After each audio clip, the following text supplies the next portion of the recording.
오늘 제가 사무엘하 7장을 할 거예요. 그 유명한 다윗의 언약입니다. 이 사무엘 상하 중에서 가장 중요한 다윗 언약인데 우리 말씀 제목을 한번 볼까요? 시작. 주를 사랑하는 자들에게 주가 주시는 최고의 선물. 네. 부제는 다윗 언약인데요. 한 번으로 끝날지 또 이 다윗 언약에 대한 오해가 굉장히 많기 때문에 또 한 번 할지 잘 모르겠습니다. 그래서 오늘 본문 말씀을 우리 우선 사무엘하 7장 1절부터 17절까지인데요. 우리 교독하겠습니다.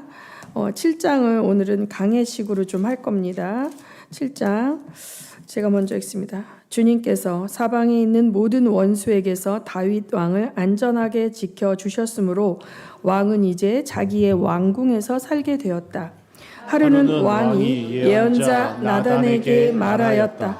나는 백향목 왕궁에 사는데 하나님의 궤는 아직도 휘장 안에 있습니다. 나단이 왕에게 말하였다. 주님께서 임금님과 함께 계시니 가셔서 무슨 일이든지 계획하신 대로 하십시오. 그러나 바로 그날 밤에 주님께서 나단에게 말씀하셨다. 너는 내 종 다윗에게 가서 전하여라. 나 주가 말한다. 내가 살 집을 네가 지으려고 하느냐? 그러나 나는 이스라엘 자손을 이집트에서 데리고 올라온 날부터 오늘에 이르기까지 어떤 집에서도 살지 않고 오직 장막이나 성막에 있으면서 옮겨 다니며 지냈다. 내가 이스라엘 온 자손과 함께 옮겨 다닌 모든 곳에서 내가 나의 백성 이스라엘을 돌보라고 명한 이스라엘 그 어느 지파에게라도 나에게 백향목 집을 지어주지 않은 것을 두고 말한 적이 있느냐? 그러므로 이제 너는 나의 종 다윗에게 전하여라. 나 망군의 주가 말한다. 양떼를 따라다니던 너를 목장에서 데려다가 내 백성 이스라엘의 통치자로 삼은 것은 나다. 바로 나다. 나는 네가 어디로 가든지 언제나 너와 함께 있어서 네 모든 원수를 네 앞에서 물리쳐 주었다. 나는 이제 네 이름을 세상에서 위대한 사람들의 이름과 같이 빛나게 해주겠다. 이제 내가 한 곳을 정하여 거기에 내 백성 이스라엘을 심어 그들이 자기의 땅에서 자리 잡고 살면서 다시는 옮겨 다닐 필요가 없도록 하고 이전과 같이 악한 사람들에게 억압을 받는 일도 없도록 하겠다. 이전에 내가 나의 백성 이스라엘에게 사사들을 세워준 때와 달리 내가 너를 너의 모든 원수로부터 보호하여서 평안히 살게 하겠다. 그뿐만 아니라 나 주가 너의 집안을 한 왕조로 만들겠다는 것을 이제 나 주가 너에게 선언한다. 너의 생애가 다하여서 내가 너의 조상들과 함께 묻히면 내가 내 몸에서 나올 자식을 후계자로 세워서 그의 나라를 튼튼하게 하겠다. 바로 그가 나의 이름을 드러내려고 집을 지을 것이며 나는 그의 나라의 왕위를 영원토록 튼튼하게 하여 주겠다. 나는 그의 아버지가 되고 그는 나의 아들이 될 것이다. 그가 죄를 지으면 사람들이 저의 자식을 매로 때리거나 채찍으로 치듯이 나도 그를 징계하겠다.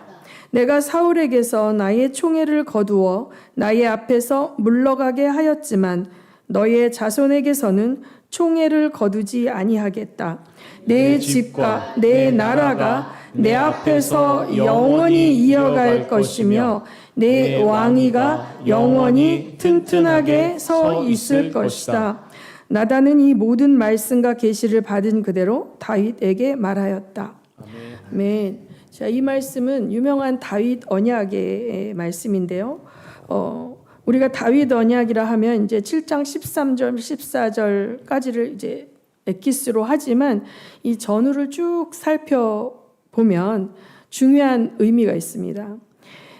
우리가 성경을 볼 때 어느 한 부분만 딱 강조하다 보면 그 흐름과는 다른 식의 적용을 할 수가 있어요. 이 다윗 언약도 보면 무조건적인 하나님의 축복과 같은 느낌이 들거든요.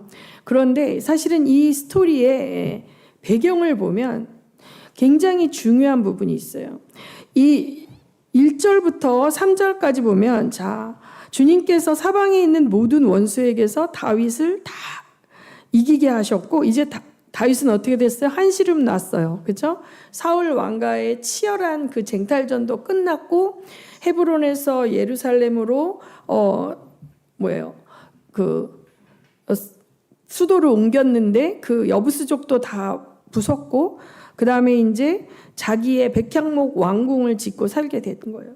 다윗은 하나님을 사랑하는 자고 내가 여기까지 온 것은 오직 하나님의 은혜라는 것에 대한 감사함이 넘치는 자잖아요. 그러니까 이게 주님의 은혜가 너무 감사해서 내 궁전보다도 초라한 그 법궤의 장막이 이게 너무 마음에 걸리고 그 법궤를 옮겨오는 과정에서도 여러 훈련이 있었죠. 웃사가 죽기도 하고 막 그랬잖아요. 그래서 이제 그 법궤가 거할 수 있는 하나님의 성전을 짓고 싶은 거예요. 그래서 이제 그것을 누구에게 얘기했어요? 이제 선지자인 나단에게 얘기한 거죠. 이 선지자는 왕을 멘토하는 거예요. 영적으로 하나님의 계시와 일을. 근데 우리가 이렇게 보면 상식적으로 보면 이게 너무 귀한 일이고 너무 기특한 일이고 칭찬받을 일이거든요. 그러니까 이 나단도 하나님 뭐 주세요. 뭐 맨날 기도할 때 우리 전쟁에서 이기게 해주십시오. 뭐 해주십시오. 뭐 요구하는 게 아니라 하나님한테 헌신하겠다는, 하나님께 드리겠다는 거예요. 하나님께 드리겠다고 얘기하니까 말릴 이유가 없는. 왕이 좋으신 대로 하십시오. 우리 이 얘기 목사들도 막 와가지고 목사님 이것 좀 위해서 기도해 주세요. 뭐 위해서 기도해 주세요. 이렇게 기도는 해주는데 어떤 성도가 와가지고 목사님 이번에 제가 선교지에 제가 헌금을 하고 싶습니다 하면서 이렇게 하면 어때요? 막 감사하기도 하면서 이렇게 해주잖아요. 그런 마음이었을 거라고 생각해요. 나단도 임금님 주님께서 정말 당신과 함께 계시니까 지 마음에 원하시는 대로 마음껏 하나님께 해드리시면 하나님 기뻐하실 겁니다. 이렇게 축복해주고 집에 갔는데 밤에 하나님이 나단에게 말씀하시죠. 그래서 여기서 보면은 너는 내 종 다윗에게 가서 전하여라. 여기서부터 6절부터 17절까지에 보면은요. 모든 주어가 1인칭 단수 하나님이에요. 나는 이스라엘 자손을 이집트에서 데리고 올라온 날부터 또 7절에 내가 이스라엘 온 자손과 함께 옮겨 다닌 모든 것에서 8절에 이제 너는 나의 종 다윗에게 전하여라. 나 만군의 주가 양떼를 따라다니는 너를 목장에서 데려다가 이스라엘의 통치자로 삼았다. 나는 네가 어디로 가든지 언제나 함께 있었다. 이제 내가 한 곳을 정하겠다. 거기에서 네가 자리를 잡고 살도록 하겠다. 이제 내가 나의 백성 이스라엘에게 사사때와는 달리 모든 원수로부터 평안을 누릴 수 있도록 해주겠다. 나라는 주어가 무려 23번이 나온다 그래요. 그러니까 우리는 여기에서 다윗이 지금 어떤 훈련을 받고 있냐면 우리가 하나님을 너무 사랑해서 내가 이것도 해드리고 싶고 저것도 해드리고 싶고 저것도 해드리고 싶은데 하나님이 스탑하는 거예요. 나의 주도적인 어떤 헌신이나 나의 주도적인 봉사나 나의 주도적인 프로젝트를 하나님이 멈추게 하시고 이제 돌아보게 하시는 거예요. 내가 너를 여기까지 인도했다. 그래서 나라는 주어가 계속 강조되는 문장의 형식을 통해서 하나님의 주권을 말씀하고 계신 거예요. 우리가 이 모든 고대의 왕국에서 솔로몬도 그와 같이 했어요. 또 이집트의 바로도 그렇게 했어요. 그들은 그 왕권의 위엄을 백성들에게 드러나게 하기 위해서 어떻게 합니까? 자기가 거처하는 왕궁을 엄청 크게 짓습니다. 이 동양이고 서양이고 마찬가지예요. 동양의 진시황이 아방궁을 짓고 만리장성을 하면서 뭘 과시합니까? 이 열방이 아니죠. 그때 중원을 통일한 진나라의 위엄을 드러내고 감히 못하게 하기 위해서 거하는 성을 거대하게 짓습니다. 일본에 가보면 오사카에 이 토요토미 히데요시가 지은 성이 있습니다. 엄청나게 축대를 높이 하고 해자를 파고, 일본이라는 나라는 전국시대이기 때문에 그 무사들이 서로 봉건 영주들끼리 영토 싸움을 하면서 그걸 통일하죠. 통일한 그 정권이 자기의 권세를 드높이 감히 도전할 수 없는 권세라는 걸 보여주기 위해서 그 성을 짓는 거예요. 그 거주하는 성을 아주 거대하게 짓는 거예요. 거기에 고대에는 신권이니까, 그렇죠? 그 신전, 그 왕을 서포트해주는 수호신, 그 각 나라에 뭐 바벨론에는 마르둑이 있고 또 애굽에는 뭐 태양신가 있고 이런 식으로 해서 그 신전을 거대하게 짓는 거죠. 그게 고대의 문화예요. 그래서 그 왕권을 신으로부터 위임받았다 하는 자는 그 왕의 도리로서 그 신을 섬기는 신전을 엄청 크게 짓는 거예요. 그래서 이제 그 사람, 그 통치하는 그 통치자의 위엄을 신전을 통해서도 나타나는 거죠. 근데 하나님 이거 거절하시는 거예요. 다윗이 이제 여호와 하나님을 위하여 위대한 성전을 짓겠다고 하는데, 우리가 이제 많이 얘기하죠. 이제 네 아들 솔로몬의 시대, 평화의 시대에 짓겠다. 뭐 너 손에 피가 묻었다 이런 게 있지만, 그거보다 더 중요한 것은 하나님이 스탑. 네가 나를 위하여 집을 지어주는 게 아니라 내가 너를 위하여 집을 지어주는 자야. 네가 나에게 무엇을 해주는 게 아니라 내가 너를 위하여 해주는 자야. 너를 처음부터 목동일 때부터 계속 내가 너를 여기까지 데려온 존재다. 이렇게 얘기하시는 거거든요. 그러니까 이게 그 다음에 이제 뭐라 그래요? 가장 중요한 것은 뭐냐면 바로 그가 나의 이름을 드러내려고 집을 지을 것이며, 이게 뭐냐면 네 생애가 다하여서 네가 너의 조상들과 함께 묻히면 네 몸에서 나올 자식이 후계자가 되어서 나의 나라를, 그의 나라를 튼튼하게 할 것인데 그가 집을 지을 것이다. 그렇죠?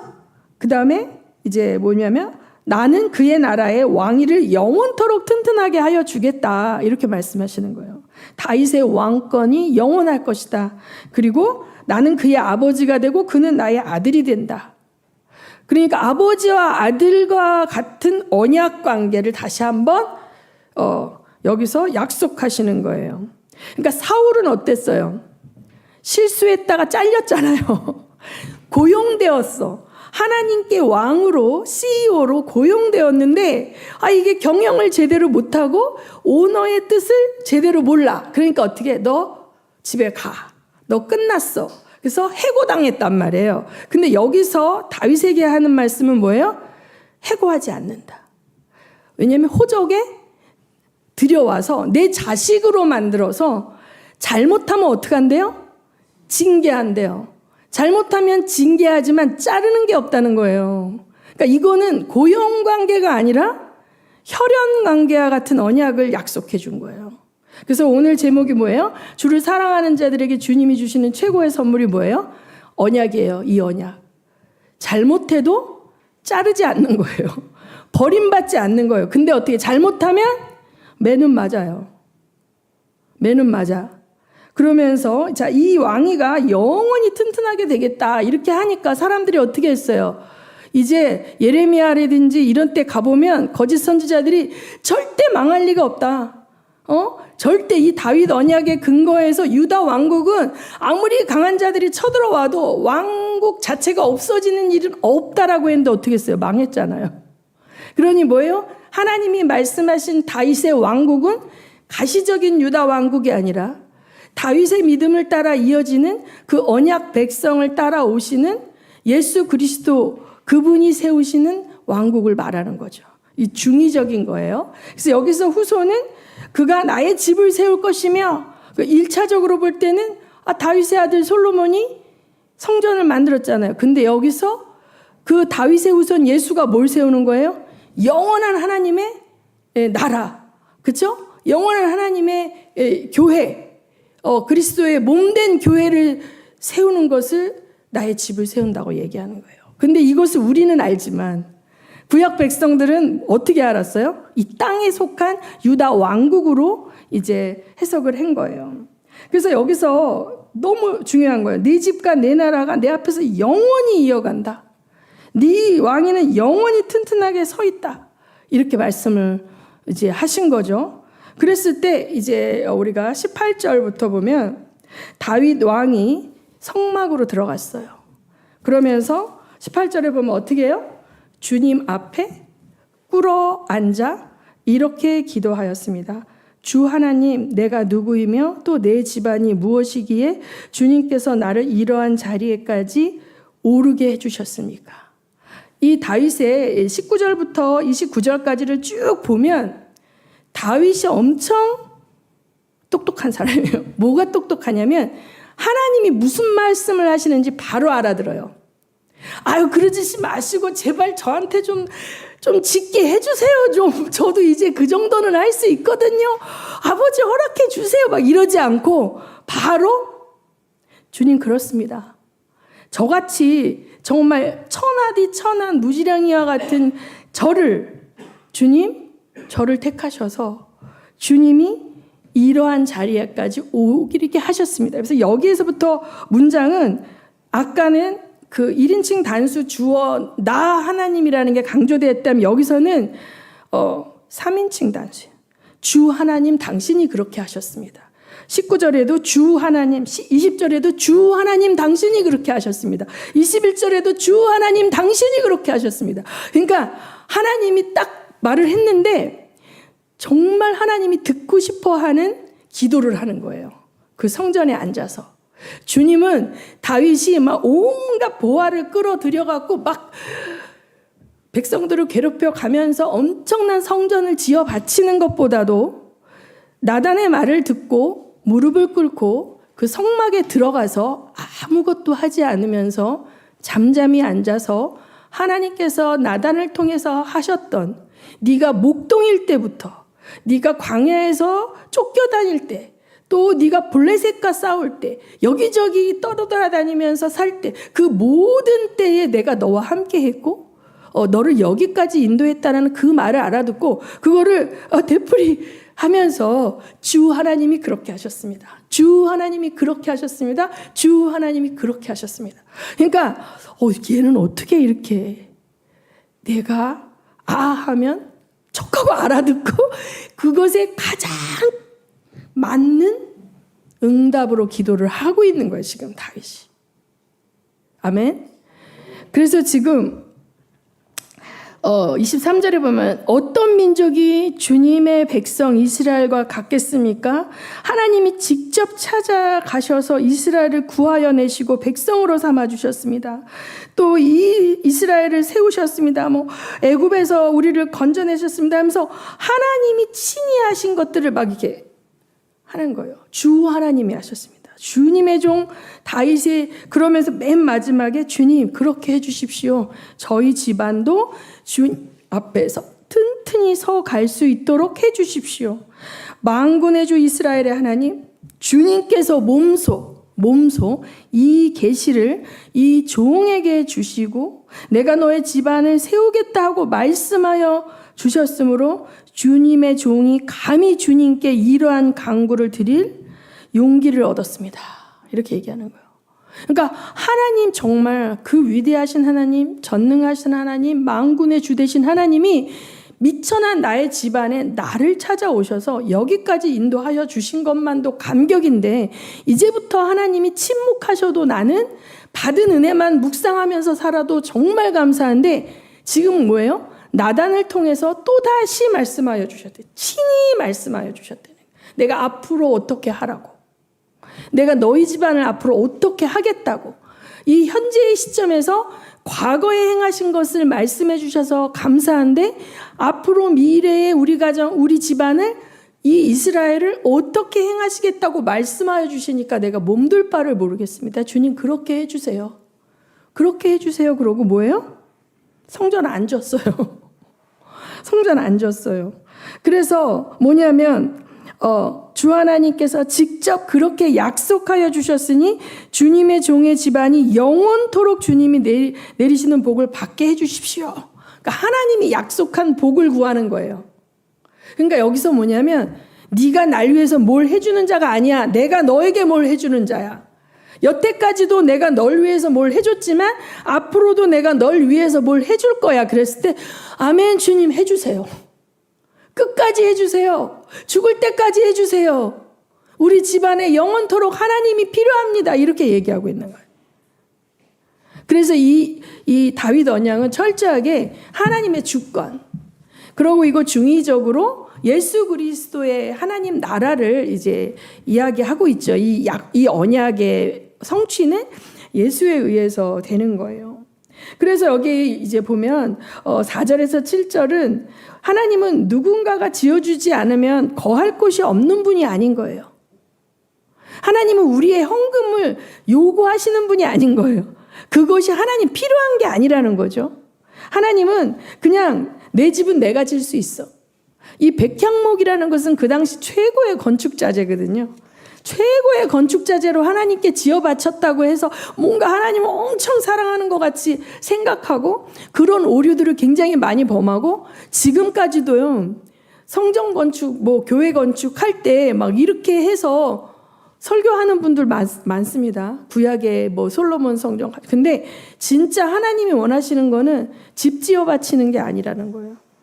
하나님의 주권적 통치 앞에 완벽하게 순복하는 다윗의 믿음을 원하시는 거죠. 네가 나에게 주는 자가 아니라 내가 너에게 주는 자고 앞으로도 줄 것이야.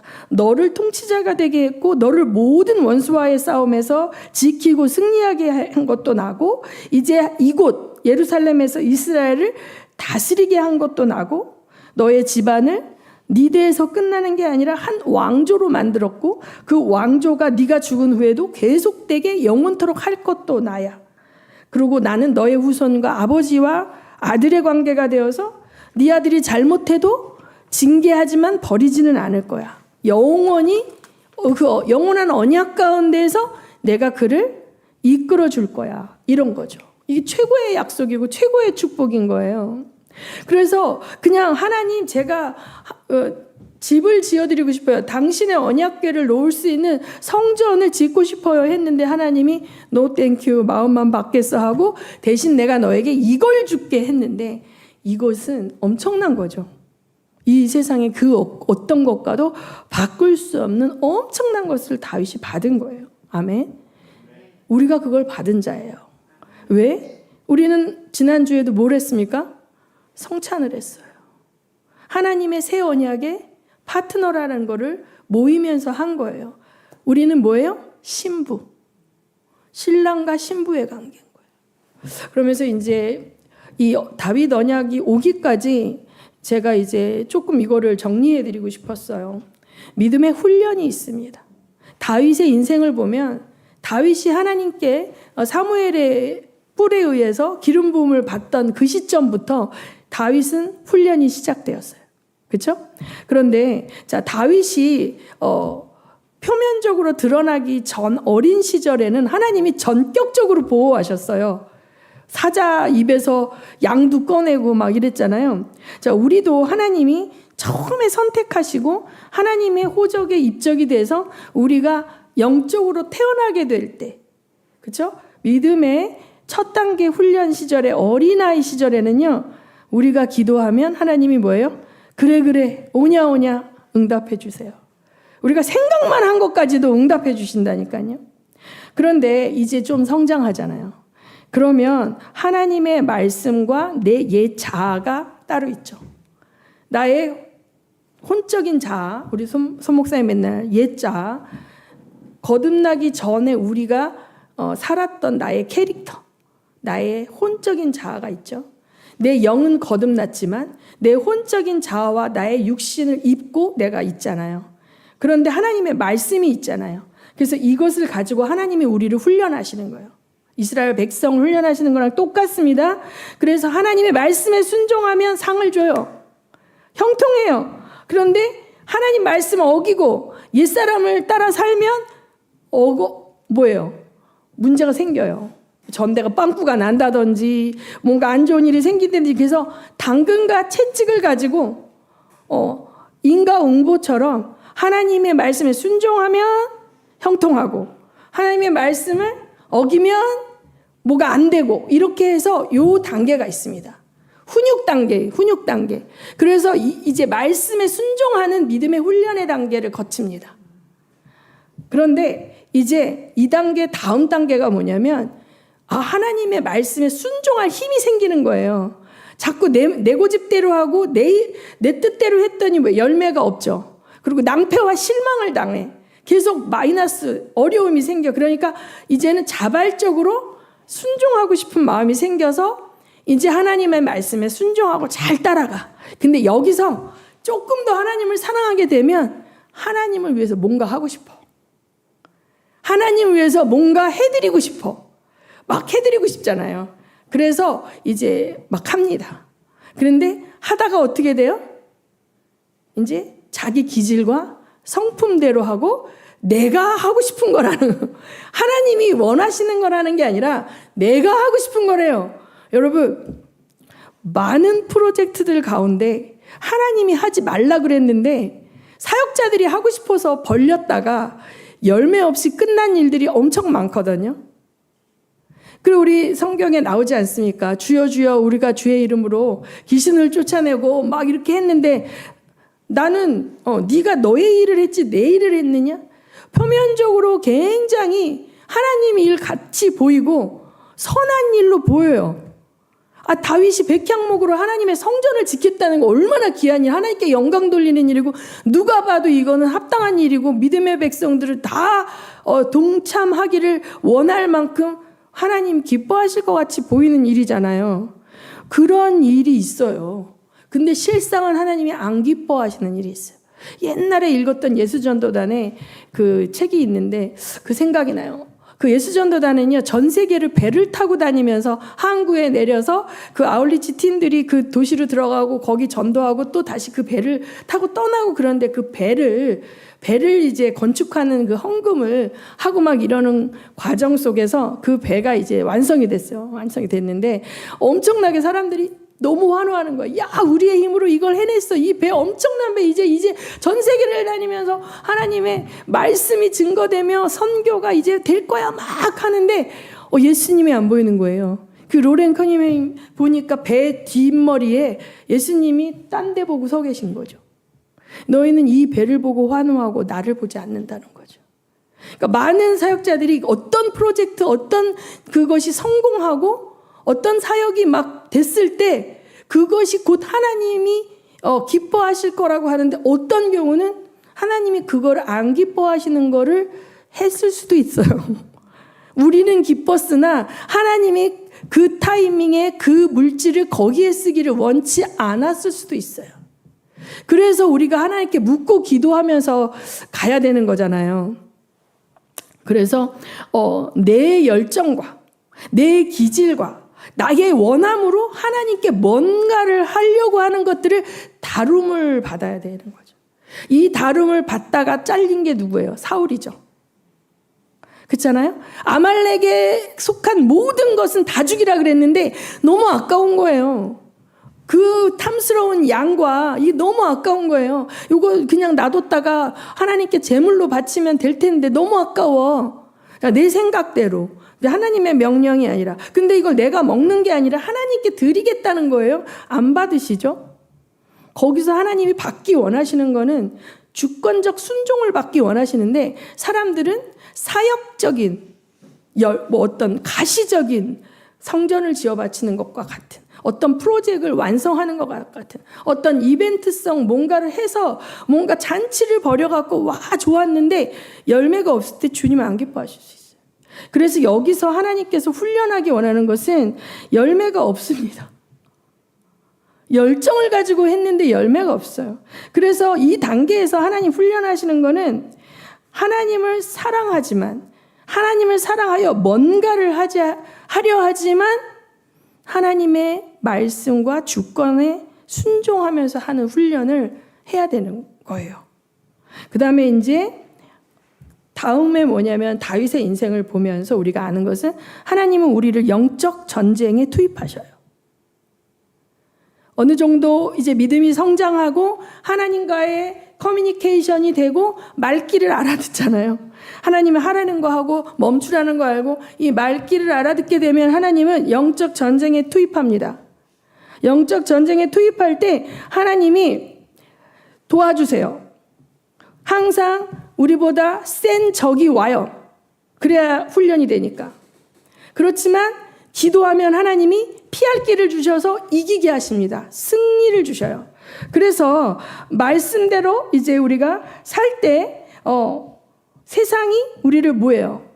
미워한다 그래. 내가 잘못한 거 없어요. 아까 첫 단계, 두 번째 단계에서는 내가 말씀을 어기면 어려움이 오는 거거든요. 근데 이 단계에서는 영적 전쟁에 투입된 단계에서는 내가 불순종했기 때문이 아니에요. 내가 빛이기 때문에 어둠이 나를 공격하는 단계. 그런데 이 단계에서 하나님이 어둠이 공격할 때 천군 천사와 도울 자를 보내서 어떻게 해요? 막 당하기도 하지만 이기기도 하면서 막 전투를 배워가면서 우리가 성장해 가는 거예요. 시행착오도 겪지만 결론은 뭐예요? 성장하면서 가는 거예요. 그래서 하나님 앞에서 우리가 이게 하면 기도하는, 엎드려서 도움을 요청하고 막 중보기도를 요청하고 천군 천사를 요청하고 방언기도 하고 막 이래서 영적 전력을 뭐예요? 증대시켜 가지고 이제 나가면 어떻게 해요? 이깁니다. 다윗이 어떻게 했습니까? 전쟁할 때 주여 내가 나가리까 말리까 올라가라 너는 이길 것이다. 이렇게 해서 적은 전력으로 전투에 이기는 훈련을 우리가 영적 전쟁의 첫 단계에서 하는 거예요. 그런데 두 번째 단계의 영적 전쟁이 있어요. 그런데 하나님은 모든 자들에게 이것을 허락하시지는 않는 것 같아요. 정말 하나님이 정금과 같이 정말 하나님 나라에서 영원한 하나님 나라에서 신부로 어린 양의 신부로 가까이 두기 원하시는 그러한 자들에게 허락하는 영적 전쟁의 2단계는 뭐냐면 하나님이 하나님의 사랑하는 자를 적들에게 내어주고 하나님 한 발 뒤로 물러가 계셔요. 욥이 이런 거예요. 우리가 욥기를 읽어보면 욥이 잘못한 거 있습니까? 아무것도 없어요. 욥은 당대의 의인이었어요. 최선을 다해서 하나님을 예배했고 하나님이 찾아도 욥과 같은 자가 없다고 그랬거든요. 그런데 욥을 하나님 마귀에게 내줘요. 마음껏 짓밟는데 하나님 안 도와줘요. 주의 종들도 이런 경우 있습니다. 하나님이 영향력을 키우실 자들, 그를 정금과 같이 만들어서 그를 통해서 일을 하실 자들을 이러한 단계로 넣으셔요. 잘못한 것도 없는데 무참히 짓밟히는데 하나님이 안 도와주신다니까요. 그 억울함과 힘든 세월을 견디면서 인내하면서 하나님에 대한 믿음을 자기 자신도 보는 거예요. 이 단계에서는 거품이 다 빠져요. 자기가 사람들을 가르치고 하나님을 사랑한다고 했고 하나님이 나와 함께 하신다 했고 하나님이 내 편이라고 했는데 원수들이 조롱하고 짓밟고 완전히 만물의 찢기같이 되고 짓밟혔는데 사람들이 조롱해. 너의 하나님이 어디 있느냐? 너 그렇게 하나님 사랑한다며 니네 하나님 왜 너 안 도와줘? 막 이런 소리를 듣는데도 하나님 안 도와줘. 시편에 보면 그런 것이 굉장히 많이 있죠. 자, 사도 바울 어떻게 했습니까? 내가 만물에 찢거같이 됐다 그랬어요. 이 단계에서는요, 주님이 가만히 지켜보시되 개입하지 않으시는 거예요. 막 마귀와 악한 자들이 쳐 밟고 막 하는데 개입하지 않으시는 거예요. 오히려 막 참소하고 조롱하는 자들이 와서 욥의 친구들처럼 막 너 잘 생각해봐. 너 뭘 잘못했어. 이건 뭐예요? 욥의 친구들의 오류는 뭐냐면 1단계, 2단계 수준의 환난으로 오해한 거예요. 지금 욥은 그 단계가 아니에요. 욥은 의인의 단계고 행위로 완전한 자인데 하나님이 사단에게 내어준 거예요. 이 영적 전쟁에서 지금 이걸 치르고 있는데 얘네들은 말씀에 순종하면 사탕 주고 말씀에 불순종하면 채찍 맞는 그 단계로 오해하고 있는 거 욥의 새 친구들은. 근데 우리들도 그런 오해를 많이 받을 때가 있어요. 어쩔 수 없는 환난 가운데 하나님 딱 넣으셔요. 근데 이것을 제가 이렇게 말씀을 준비하면서 이 영성이 다양하지 않습니까? 어떤 분은 막 영계도 드나들고 환상과 은사를 통해서 뭐 천사도 보고 하나님도 보고 예수님도 보고 막 이런 영성이 있는가 하면 어떤 분은 방언도 안 해요. 굉장히 이성적이고 말씀만 가지고 논리와 이성과 이 말씀만 갖고 해요. 그런데 이 양극단의 영성이에요. 굉장히 이성적이고 계몽주의적인 그런 식의 영성을 가진 분인데 엄청 핍박을 받아요. 이 말씀을 제대로 가르치니까. 이쪽의 분도 예수님과 교통하고 은사주의적 관점에서 굉장히 주님과 친밀함을 나누고 막 이런 분들도 엄청난 짓밟힘과 고통을 받아요. 이 영성과 상관없이 하나님이 그 사람의 기질과 성품과 혹은 그 쓰셔야 할 사명에 따라서 스펙트럼이 다양합니다.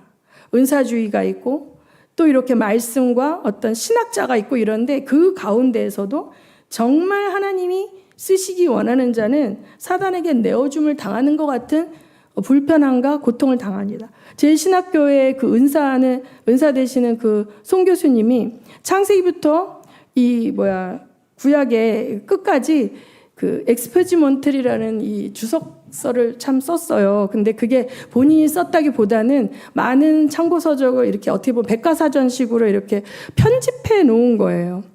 그리고 뒤에 보면 참고 서적을 다 해놨어요. 그래서 신학생들이 처음에 말씀을 준비하고 또 이 말씀을 공부하기에 일반 신학 주석보다 굉장히 이렇게 대중이 볼 수 있게 잘 해놨어요. 그분이 10년 세월 동안 그거를 했는데 제가 그거를 이제 초창기 스타트할 때 이제 간사로 도와드렸는데 제가 나오고 난 얼마 뒤에 어떤 사람이 이분을 고소했어요. 표절로. 그랬는데 어느 한 목사님인데 표절로 고소를 했는데 그러니까 각주를 안 달았다는 건데 이건 논문이 아니기 때문에 뒤에 참고 서적으로 다 이렇게 인용한 거를 했는데 각주를 안 달았다는 걸로 끊임없이 표절로 한 엄청나게 오랫동안 물어 뜯겼어요. 그러니까 이분이 그걸 갖고 돈을 벌지 않고 그걸 가지고 그 인쇄를 책으로 받아서 미자립 교회에 가난한 목회자들한테 무료로 주고 또 세미나를 열 때도 장소는 또 그 지구촌 교회에서 또 어느 정도 후원을 받고 참가비는 그들의 밥값만 받고 미자립 교회에 군소신앙 나와서 말씀이 부족한 분들을 위해서 이거를 이렇게 열었는데 엄청 물어뜯는 사람한테 한 몇 년을 고통을 당해요. 그리고 그 사모님이 뇌종양에 걸리고 그러니까 그냥 속수무책으로 하나님이 고난의 폭탄을 빵빵 터뜨리는 일들이 있어요. 그것은 하나님이 그 허락하신 고난인데 그것을 감당하지 못하고 믿음을 배반할 자들에게는 허락지 않는 것 같은데 이 고난을 통해서 정말 정금과 같은 믿음이 되는 거예요. 거품이 빠지는 거예요. 자기 의의가 다 사라지고 이 아무것도 할 수 없는 상황. 욥이 어땠습니까? 자기가 할 수 있는 거 아무것도 없었어요. 욥이 그 전에 어떻게 했습니까? 얼마나 많은 재물을 드리고 하나님을 섬겼어요. 자식들을 위해서까지도 다 섬기고 그 고아 과부를 돌보고 막 그가 가진 재물을 하나도 자기 육을 위해서 쓴 게 아니라 하나님의 영광을 드러내는 데 썼잖아요. 근데 욥이 이 고난 가운데 이 전쟁, 이 영적 전쟁에 하나님께서 던져 넣으시니까 욥은 할 수 있는 게 아무것도 없어요. 만신창이가 된 자기 몸을 기와장으로 긁는 것밖에 없어요. 가장 가까운 자기 아내가 조롱하면서 하나님 저주하고 죽어버려. 너 그렇게 하나님 축복받았다며 하나님 너한테 해준 게 뭐 있어? 증거를 보여봐. 막 이렇게 하는데 할 말이 없어요. 자, 이 속에서 욥이 할 수 있는 게 아무것도 없는 존재라는 걸 깨닫죠. 지난번에 목사님이 기도회 때 말씀하셨지만 그 하나님의 전능함 앞에 나는 그냥 먼지와 같은 존재구나. 내가 무엇을 했다 한들 하나님 그거 있어도 그만 없어도 그만이야. 먼지 하나 있다가 먼지 하나 없는 거나 똑같은 거예요. 근데 나는 그걸 하나님께 해드리고 엄청난 의인이 됐고 하나님이 마치 내가 아니면 아무것도 못할 분처럼 내가 하나님을 위해서 엄청나게 중요한 존재인 것처럼 착각하고 있는데 이 처절한 영적 전쟁에서 하나님의 도움 없이 악한 자들에게 짓밟힐 때 그게 나와요. 나는 먼지입니다. 나는 진토입니다. 나는 주님이 호흡을 넣어주시지 않으면 오늘 하루도 살 수 없는 그러한 벌레 같은 존재입니다라는 이 처절한 고백이 나오는 거죠. 그런데 오늘 다윗은 사실은 거기까지는 아닌데도 나를 이렇게 미천한 나를 하나님이 여기까지 하셨습니다. 여기 이제 보면 7장 그 뒷부분에 보면 주 하나님께서 이렇게 계속 이렇게 고백하고 있어요. 자기의 마음에는 그랬어요. 그래서 하나님이 언약을 해주셨죠. 그런데 우리가 뒤에 가면 어떻게 합니까? 다윗을 밧세바의 음란으로 넘어뜨리는 사단의 공략 앞에 속수무책으로 당하고 자기 아들과 집안에 엄청난 환란이 오면서 다윗은 맨발로 쫓겨가는 엄청난 하나님이 전혀 도와주시지 않는 것 같은 여태까지와는 다른 후반부를 경험한다는 거죠. 이것이 저주가 아닙니다, 여러분. 기복신앙과 번영신앙에서는 이 부분을 말하지 않아요. 그런데 굉장히 뭔가 은사와 한때 정말 주님과의 동행으로 유명했던 베니인 목사님이라고 계신데 그분이 70이 넘었는데 그 뜸한 제가 몰랐던 사이에 이분도 엄청난 고난을 당했더라고요. 그러니까 하나님이 사랑하시는 자는요 고난을 주세요. 왜? 교주되면 안 되니까. 교주되면 안 되니까. 하나님 자리에 그가 앉으면 안 되니까. 그리고 처절한 무능함을 경험하면서 내가 행했던 그 모든 것은 하나님으로부터 부어져서 내가 한 거고 나를 통해서 나간 거지 내가 어떤 것 때문에 이것이 나왔다는 게 아니라는 고백을 주님이 받기를 원하시기 때문에 그 정도의 무력감을 경험할 수 있는 그곳에 투입이 된다는 것은 하나님이 인정을 받았다는 걸 사실은 이게 굉장히 아이러니예요. 우리가 하나님의 복 받으면 만사 형통하고 할렐루야 좋은 일만 터져야 되는데 성경이 증명하고 있어요. 이건 구약이라 그렇다고요. 신약을 보세요. 12사도 사도 바울 그 이후에 속사소 시대의 모든 자들 어떻게 순교를 당했나. 바로 순교할 수 있는 믿음, 그 믿음을 정금과 같이 빚어지시는 가정에서 할렐루야 주님 금식하고 막 부르짖는다고 쉽게 하나님의 도움이 투입되는 상황이 아닌 거예요. 그래서 마더 데레사도 숨어 계시는 하나님, 이사야도 숨어 계시는 하나님 어디 계십니까? 도무지 내 기도를 듣지 않으시는 것 같은 그 하나님 앞에서도 너는 하나님을 신뢰하느냐? 네 눈앞에 펼쳐지는 이 처절한 상황 가운데서도 하나님께 네가 버림받지 않았다라는 것을 네가 믿고 있느냐? 그거 묻고 계신 거죠. 2단계의 훈련은 진짜 어렵지 않겠습니까, 여러분? 몇 프로나 통과할 수 있을까요? 몇 프로나? 그래서 여기서 불로 연단한 정금 같은 믿음, 이 믿음 말세에 주님이 찾으시는 믿음인 줄 믿으시기 바랍니다. 많은 사람들이 세상에서 버림을 받습니다. 미움을 받습니다. 이유 없이 왕따가 되고 교단에서 쫓겨나고 단에서 복음을 말한다는 이유로 강대상에 서는 것을 금지당합니다. 그런데 사람들이 그것이 두려우면 이 길을 갈 수가 없거든요. 타협하는 거죠. 교단의 법을 따라가는 거고 교회를 지키기 위해서 하나님을 대적하는 세상 법을 그냥 국가 의례로 받아들이게 되는 거예요. 그렇기 때문에 여기서 걸러지는 거예요. 정금과 같이 될 것이냐. 그래서 이 마지막 단계의 훈련, 여기서 우리가 넘어지면 안 돼요. 그렇죠? 자, 이 다윗이 처절한 훈련을 받지 않습니까? 오늘 거긴 아직 안 나왔죠. 뒤에 압살롬에 의해서 맨발로 쫓겨가고 집안에서 완전히 형제간에 도륙이 나고 서로 죽이고 이 과정 속에서 뭐라 그래요? 시므이라는 자가 다윗을 막 저주할 때 나더라. 저의 입을 통해서 하나님이 나에게 말씀하신다라고 얘기하잖아요. 이 과정을 통과한 다윗에게, 아직 통과하기 전이지만 하나님이 이미 다윗에게 영원한 다윗의 왕국을 너의 후손을 통해서 오게 하겠고 너의 후손을 통해서 영원한 나라를 내가 만들 거다라고 약속하시거든요. 우리가 그 후손이에요. 그런데 우리가 그 연단의 마지막 단계에 우리 나오는, 그쵸? 붉은 용이 예수의 남은 자손을 해하려고 내려와서 엄청나게 공격하고 막 입에 물을 토하고 막 이런 상황 속에서 우리가 이 마지막 영적 전쟁에 그냥 속수무책으로 쓰러지는 것 같고 그냥 일방적으로 막 당하는 것 같은 그 상황에 하나님의 도움이 짠하고 오고 짠하고 오고 그런 게 아닌데, 이런 상황에서 인내의 때를 견딜 때 뭐가 마련되냐?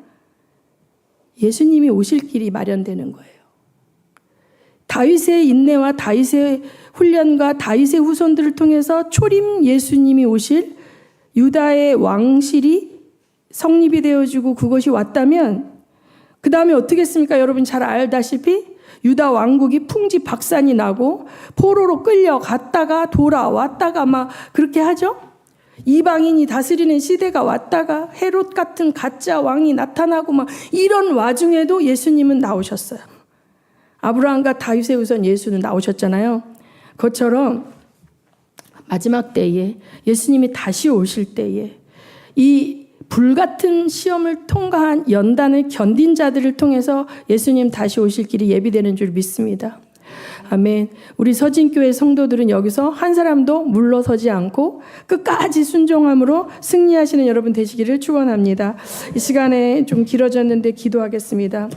주님께서 여기까지 나를 인도하셨습니다.